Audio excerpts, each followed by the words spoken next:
No niin, nyt täällä istuu asiakas sitten täällä jo mukana. Ja nyt äsken laitettiin se vyö tuohon ja sitten tuo ranneke meni solmulle tietenkin sitten heti siitä. Noin. Tämä ei mennä pysyä. Kokeilla, jos ei toimi, niin minä vaihdan toisen. Ja nyt on sitten siitä elektrolyytistä tämä, tai siitä sähkövirta. Joo. Kyllä se pysyy, kun se on oikeassa asennossa.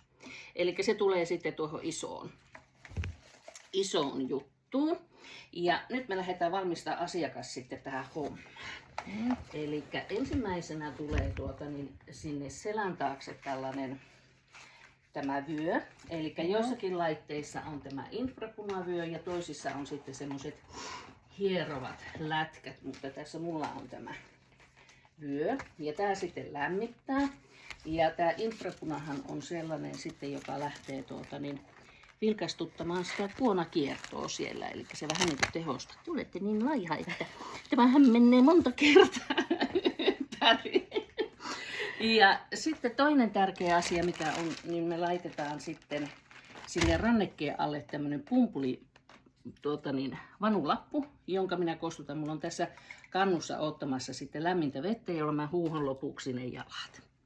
Ja tää tulee nyt sitten siihen sinun oikeeseen ranteeseen ja tuo lätkä tulee sinne alle.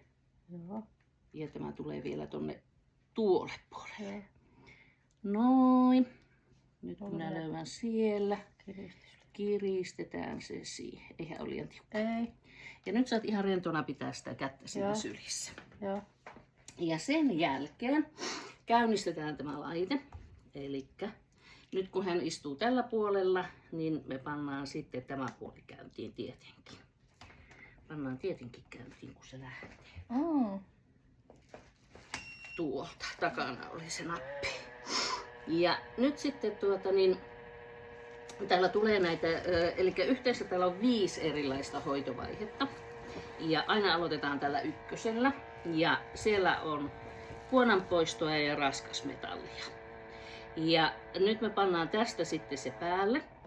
Noin. Ja aika on tuossa. Tässä on ampeerimäärä, mikä kohta nostetaan tuon suolaveden kanssa. Ja täällä on sitten ne voltit, jotka tulee tuolta sähköpistokkeesta. Ja se, millä me lähdetään nostamaan tätä ampeerimäärää, on suolavesi. Eli mä oon tehnyt tähän valmiiksi tätä suolavettä. Ja tämä lähdetään nyt laittamaan tuonne. Saatko me näkymään tuo? Mäpä nostan sen tuolla. Hyvä, ettei sukeltanut puhelinta. No niin, eli nyt täällä sitten laitetaan sitä suolavettä sinne.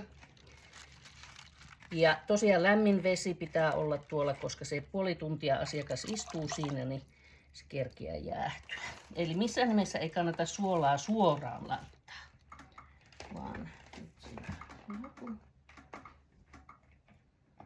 No niin, nyt me saatiin. Se, joo. Mä ajattelin, että mennäänkö se vähän liusta. Toinen. Joo. Joo. Vähän pehmeä tuo sohvan päälle. Niin. No niin, sepä tulikin ihan kerralla siihen se suola. Eli 1,5-2 pitää siinä ampeerin kohdalla olla se lukema. Ja nythän on sitten tärkeää seurata sitä lukemaa siellä. Ja mielellään tämä aktivaattori on tässä asiakkaan jalkojen välissä. Ja myöskin voi liikutella jalkoja ja varpaita sitten siellä vedessä, niin se tehostaa sitä puhistumista. Eli nyt meillä on 1,9.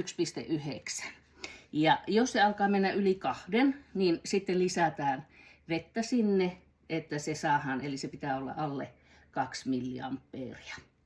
Ja sitten kun asiakas ottaa sarjan, niin vaihdetaan aina puolta.